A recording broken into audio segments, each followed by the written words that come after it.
In the previous session, we've been looking into box sizing such as content box and border box, but we will be proceeding further with the development of our page, which is setting the header element and then applying a background image. For now, let's just proceed with this, get rid of these elements.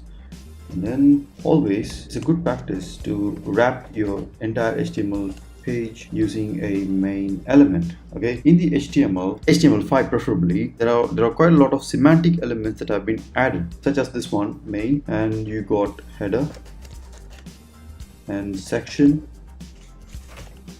article, aside. It goes on and on and on. Quite a lot of new elements added to HTML. For HTML5, we have been doing things like adding a div and then creating an ID called main. So this will be our main element, and then this will be our main wrapper, and inside that wrapper we have child elements like div ID has header. I mean, we have been using this for quite a long time before HTML5. Okay, after the HTML5 came, this made a lot of sense because it is more semantic. You know what your page is doing. So someone comes and look into your source code, they will know that, okay, the main is the main wrapper, and then it has a header element, and inside the header element they will have something called nav. So nav basically means you have a navigation bar that's going across your page.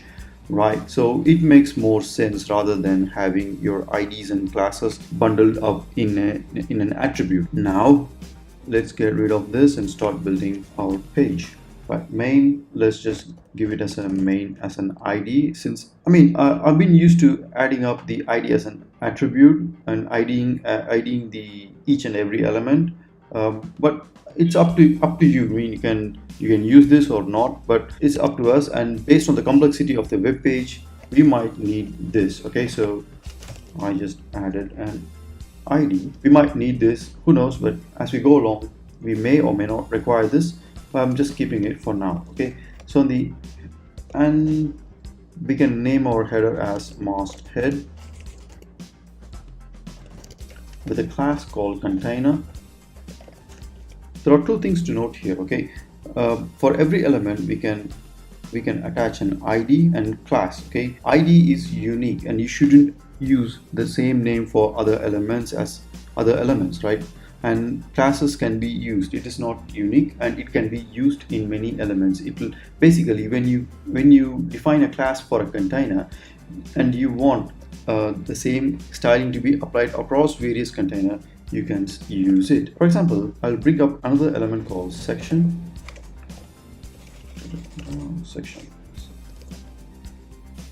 Right, so in the section we have a class called container. Right, let me define both the things in our CSS. So both the elements have same height of 200 pixels. Let's just assume. Okay, so this is a plain old thing, and both the elements may have a border of 1 pixel solid and a slightly darkish gray border. Okay, so if you notice here, same kind of styling is carried on to the elements that we applied. Okay, wherever the container class is used. Right, to differentiate between this element and this element, to differentiate the styling, we need something else such as an ID, or we can directly target an header element. In terms of web page, web development, when you say targeting an element, which means you are selecting an element. In this case, if you're going to target a header with an ID of masthead, we are basically selecting the header. The browser is selecting the header and applying the styles that are defined in the style sheet. So here the browser targets the container element that has a class of container, and then applies the styling, such as it applied the styling of height and border to the elements wherever the class container is specified. You should never, please note, you should never ever use the same ID name for other elements, as it may collide. It will still work, it may collide with the DOM manipulation while using a JavaScript. Now I will get rid of this and then setting up the font for the page. So let me come up with, fonts are usually defined by this property called font family, and then the type of font, that typeface that I need is sans serif. Got more used to it. For now, this is sufficient, but if you want to use web fonts like the one that Google offers, you can always refer to the Google typefaces and then add it here for a customized font other than the fonts that are available in the system. And then line height, which is similar to the one that you've seen in the Word document, whereas you can set the spacings between the top and bottom of the paragraph lines. Okay, so this is the default settings that I always use. It's a default for every project that I use. Okay, so let's set some more things in the body which will make it consistent across the various browsers. Okay, font size. I forgot the font size, 1 rem. Okay, in the web development space, okay, the unit of measurements are pixels, EMs and REMs. Okay, PX, REM. So to dig more into that, pixels are more kind of a relative units of absolute unit of measurement. By means is every dot in your screen is a pixel, every dot. Okay, so when the display sizes vary from smartphones to laptops, desktops, it varies greatly. So when it varies, your screen sizes, your viewport that we have seen here, okay, this one also varies. So pixels are kind of absolute to the pixel on your display, which is, it's okay to use, but the most common ones now are REM, which is a root EM. The unit of measurement is in this web page we are building is mentioned as REM. So we will be following this convention. REM is basically root EM. Okay, so the root EM follows the root of your HTML page. Our root of our HTML page is nothing but HTML. So when we decide to have font size of 1 REM, okay, this will be the base font size. Okay, whereas for the header h1 header tag, we set it as 2 rem. So the default will look somewhat like this. Okay, this is the default size, and this 2 rem is relative to the HTML's root rem. Okay, now what this means is this h1 2 is multiplication of 1. Okay, so basically all the rems are related to your root rems. Okay, so that means your elements font size font size is 2 rems and your roots is 1 rem, then it will be 2 multiplication of 1, which will give you 2 rems. So if your root element is 2 rems and your element is 2 rems, it takes up 4 rems. Okay, so your font size is relative to your root. That's what I've been saying. So if you increase your root font size to 2 rems, your relative, the rest of the body, rest of the font sizes will increase relative to your HTML font size, which means for example, if this one is having 1.5 rem, somewhere else in your document, it will increase based on this size.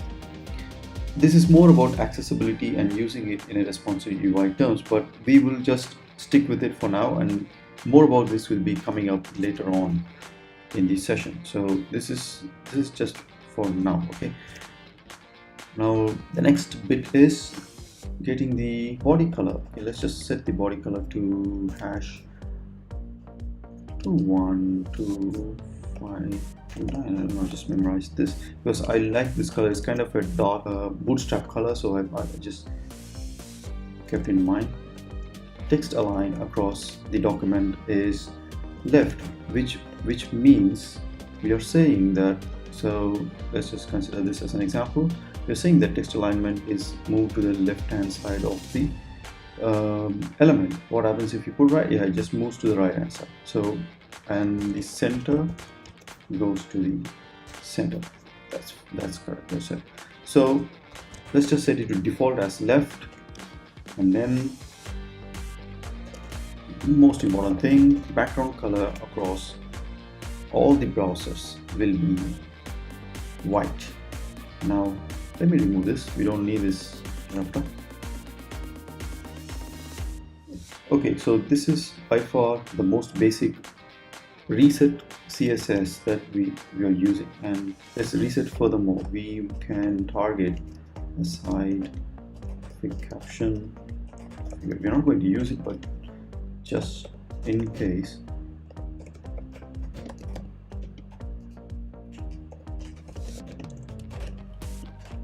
Okay, display as block.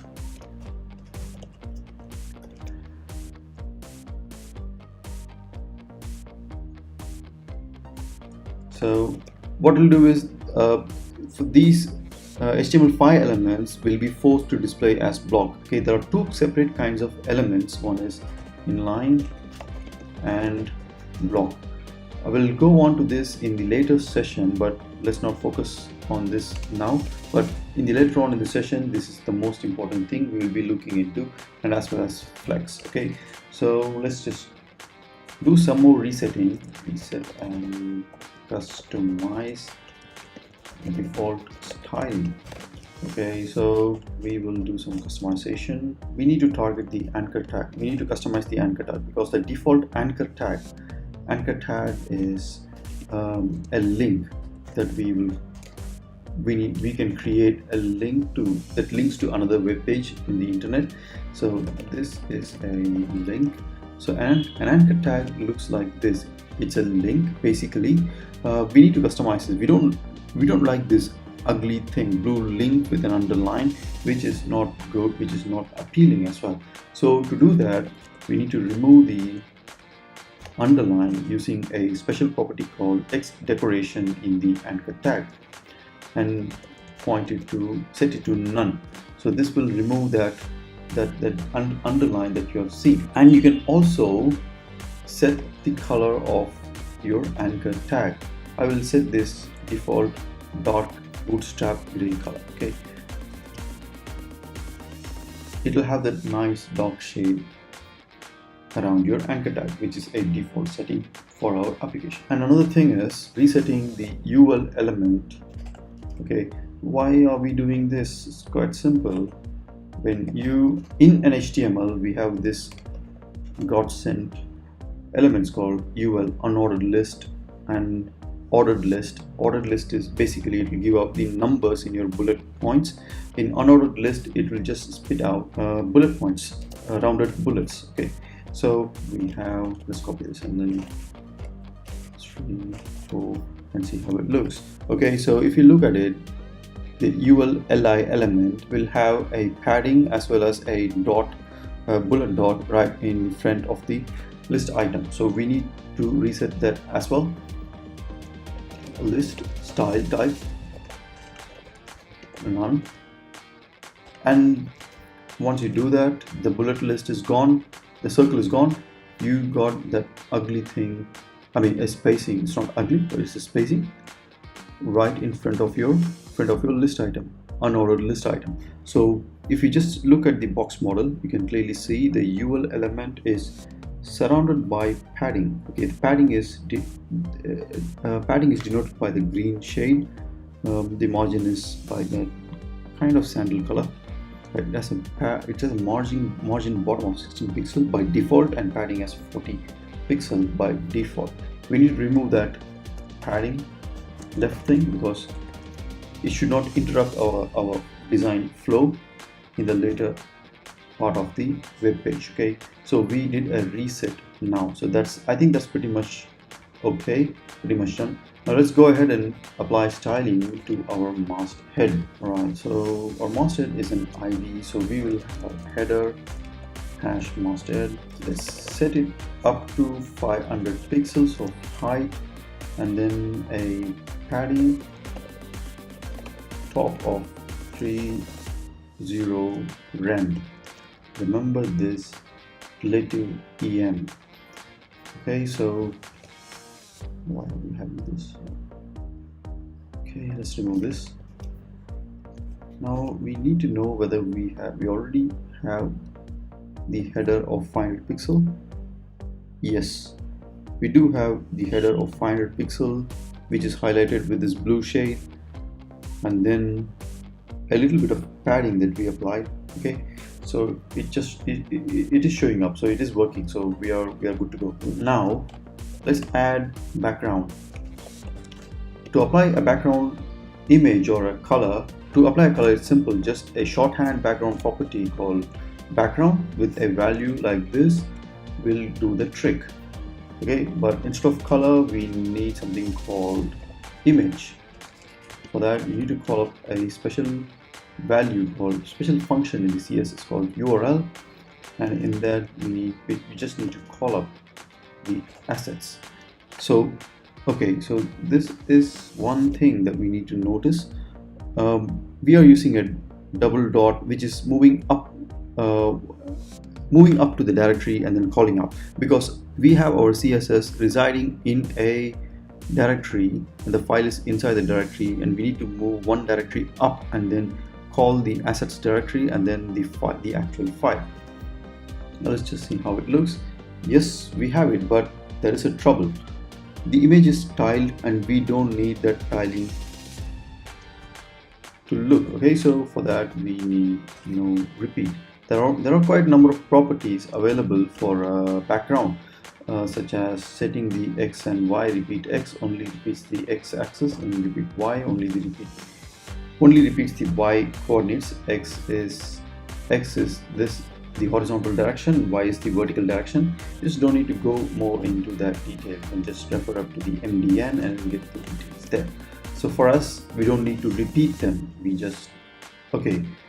We don't need the image to be repeated, but once we do that, we have another trouble. It's like the image is not large enough to fit our viewport.